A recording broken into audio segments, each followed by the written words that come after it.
Okay, hello. We are going to paint this scene in Columbus Circle, a rainy day. Um, I'm going to start off with a wash, basically a gray wash consisting of burnt umber and ultramarine blue. And as you can see, I'm going over the entire painting. Um, Looking back on the reference, this is a low light situation. It was in the summer, um, just around sunset time, and there was some rain, but then the sky started to open up. So what I want to try to do here is I want to just start getting these atmospheric effects. Now, right in the middle, it almost looks like it's like one big line coming down on a vertical, and the cross section there of trees. I'm just trying to get the darker reflections of the building back there in very broad, diffused layers. Okay, this is not wet into wet, but it becomes wet into wet. Actually, yes, it started out as being wet into dry, and after that gray wash, I just painted these colors and tones in. Sap green, burnt umber, ultramarine blue, and burnt umber. Those are the only colors that I used for this area so far. Now, what I'm going to do is I'm going to start to paint in the buildings in the background. And, they're quite far away. I will go back and I will paint the building in the foreground and the building all the way to the far left. What I'm trying to do here too is, as you can see, I'm leaving some areas opened up.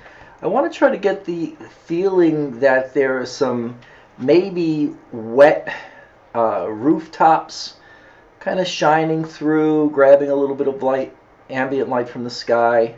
So that's really what it's about. I was kind of making up those areas, but there were some rooftops that look like they were catching a little bit more light than others. Now here I'm going around and trying to work around that little cab. Well, right now it doesn't really look like a cab, but it will later on. And trying to get a backdrop in here.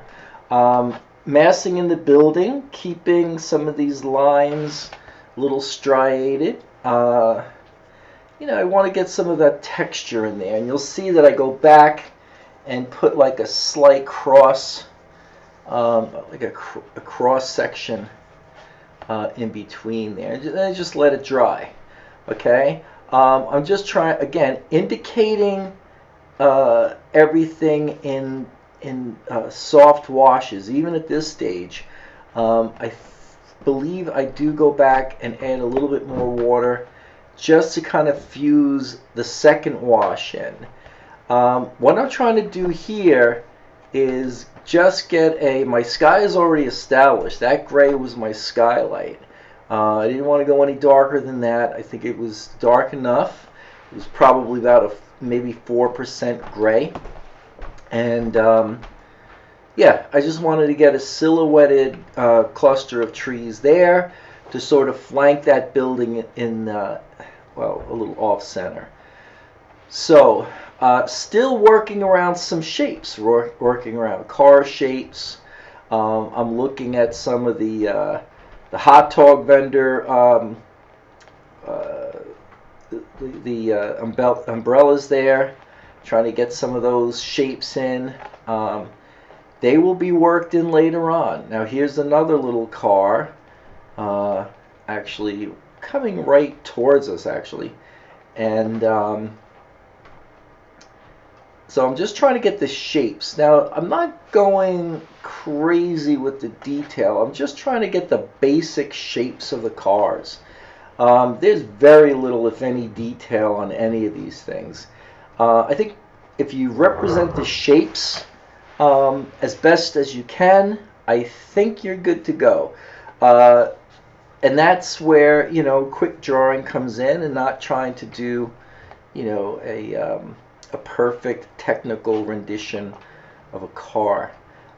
Really just trying to get in the shapes in here. Now I'm massing in the pizza delivery guy. All right, so he's got 2 pizzas. He's hurrying off to someone's apartment in the city, and just kind of massing some of the flesh tones in, keeping him dark because, you know, he's kind of just bleeding into the background. You might think that things look very dark in this painting, and they kind of do for all intents and purposes, but we need to get those lights in the car, like the headlights. If you refer back to the original photo, you know, there's a lot of light effects. There's glaring light, there's trailing light, there's the reflection of light on the on the road itself. So there it is. Actually, we keep building up. Now, I probably could have painted him later on, but I noticed because of these darker washes that I was actually losing my pencil. In fact, if you can go back and remember, there was the globe right in front of the I think it's the Gulf Western building. It used to be. And I don't know if you can't even see it there. So you'll see what happens when I have to restate that later on. I would rather redraw than make a pencil line that's too dark and it's going to haunt. You don't want to get into that habit of making your drawing dark because you feel like you're going to lose it. I'd rather restate it. You can always draw again over a wash. I mean, as long as it's dry, you can do pretty much whatever you want. Now, I'm realizing that even though I masked the delivery boy, I have to go over everything. I really have to anchor him in that foreground. And so the colors using here, still the same colors I was using before. I added a little green to this though, because now I'm actually reflecting a little bit of the green of the plants, the trees rather, in the background. So they're all making sense. That color has to be represented in the reflection. So that's sap green, ultramarine blue, and the burnt umber. Okay. This painting is very close to being monochromatic, with the exception of the little highlights. You know, the cab now that's masked in with the yellow. Okay, we can definitely see that. The reflection of the car is yellow. The other 2 cars that happen to be in here, one's white. I do bring that back up with a little bit of the Pro White. A lot of this painting, well, there's really no other way around it. I don't even think I could mask all the little things in this picture. So by going over a good deal, I mean, I wouldn't say this is like half opaque paint and half watercolor washes, but there's a great deal in here, only because you had to go so dark in order to get the color effect that we couldn't take our time and paint around things. If you were doing like something a little bit more studied and you wanted to do something like that, by all means, then you could paint around these forms. But I wanted to try to keep everything homogenized. I wanted to keep that the weather pattern, okay, the fact that it was a warm summer night right after a rainfall, and keeping that in. Now here I'm going a little higher in some of the lights in the cars. I'm actually starting to get a few of the details, or at least the light effects, on the rider, the delivery boy, and the cars that are flanking him now.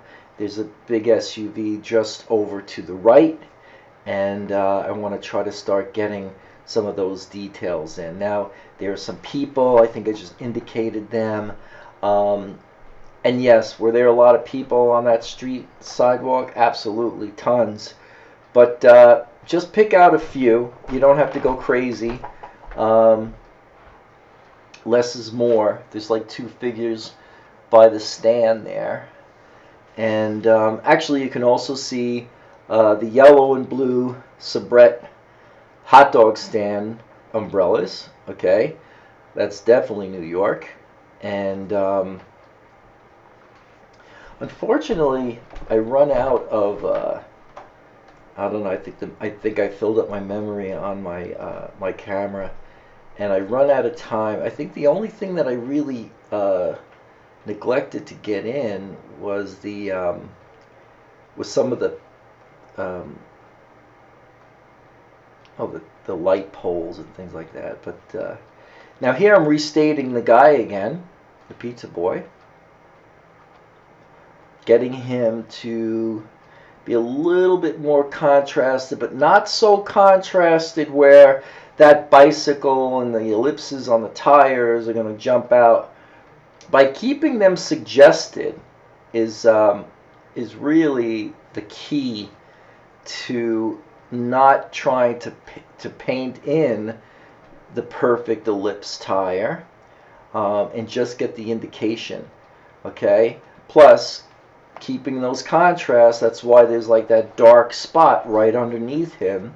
Okay, I actually moved him over in the picture, so he's actually on the right where the in the law thirds. He's kind of like in the bottom third crosshair right there.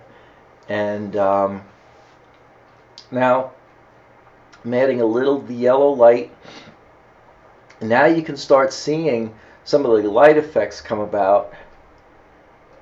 Okay, adding a little more yellow.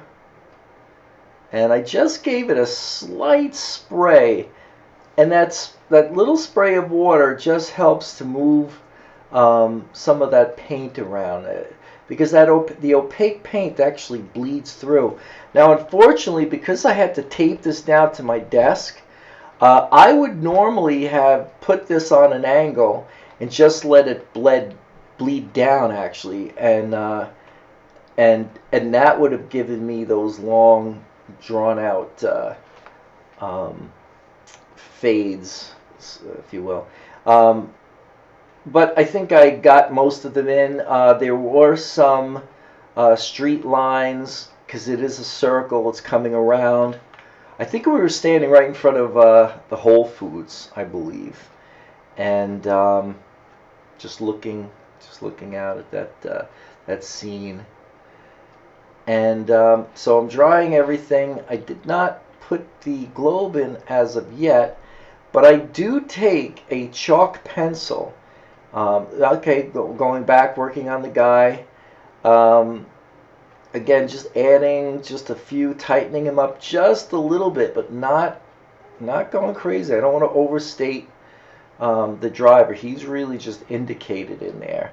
If you look at him close, if you guys are watching this large. Okay, so let me get into this too. This is the globe. I am using a chalk pencil. Okay, that's just about what I need. And then I'm going to go and I'm going to restate.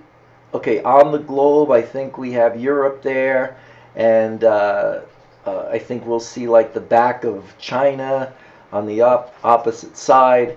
So that's going to contrast darker, okay? And just to try to get whatever I see, the big masses I see, once that pencil was down, that was it. I tried to get a little bit of it off.